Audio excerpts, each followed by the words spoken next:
오래전 이탈리아 중부의 한 마을에 파블로와 브루노라는 두 젊은이가 살고 있었습니다. 그 둘은 똑똑하고 부지런했으며 언젠가는 마을에서 제일 가는 부자가 되겠다는 목표도 품고 있었습니다. 그러던 어느 날 그들에게 기회가 찾아왔습니다. 마을 사람들이 근처 강물을 마을 광장에 있는 물탱크까지 나르는 일을 해주면 물 한 통에 1페니씩을 주겠다고 약속한 것입니다. 그런데 그 이야기를 들은 두 사람의 전략은 서로 달랐습니다.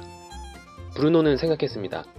물 한 통에 1펜이면 하루 100통을 나른다고 계산했을 때 한 달 뒤에는 암소를 살 수 있고 반년 뒤에는 집 한 채를 장만할 수 있을지도 몰라. 브루노는 짭짤한 수입을 예상하며 날마다 부지런히 물을 퍼나르기로 다짐합니다. 하지만 파블로의 생각은 달랐습니다. 낮에는 물통을 나르고 나머지 시간에는 파이프라인을 만들자. 꽤 오랜 시간 브루노보다 적은 수입을 얻겠지만 파이프라인을 구축하기만 하면 강물을 마을로 직접 끌어올 수 있어. 물론 꽤나 어려운 과정일 수도 있겠지만 완성만 되면 틀림없이 노력을 보상할 만큼의 충분한 수입을 얻을 수 있을 거야. 몇 년 후 마침내 파이프라인은 완공되었고 파블로는 더 이상 물을 직접 나를 필요가 없어졌습니다. 그가 일을 하든 말든 물은 언제나 끊임없이 마을 물탱크로 흘러들었고 그것은 전부 파블로의 수입으로 연결되었습니다. 한편 브루노는 파이프라인이 생기면서 자신의 일자리를 잃게 되었습니다. 게다가 오랜 시간 고된 노동을 하면서 허리는 굽고 몸 상태도 예전보다 많이 안 좋아지고 말았습니다. 기본적으로 수입은 능동적 수입과 수동적 수입으로 구분할 수 있습니다.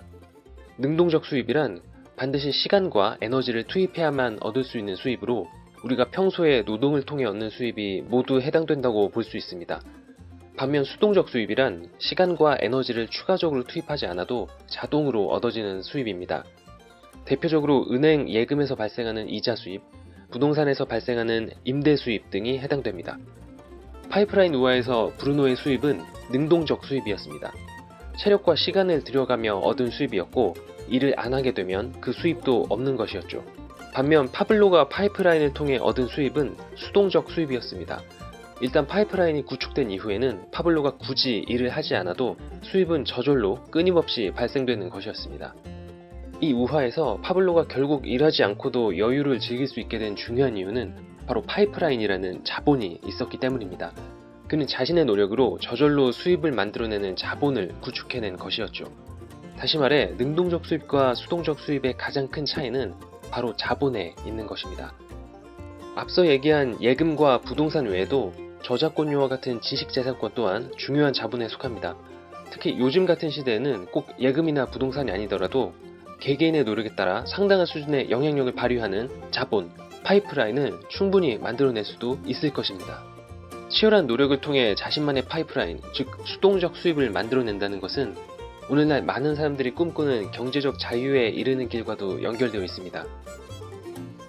욕망에 시달리지 않으면서 경제적 자유를 누리고 진정 자신이 원하는 삶을 살기 위해 여러분은 지금 어떤 파이프라인을 구축하고 계신가요?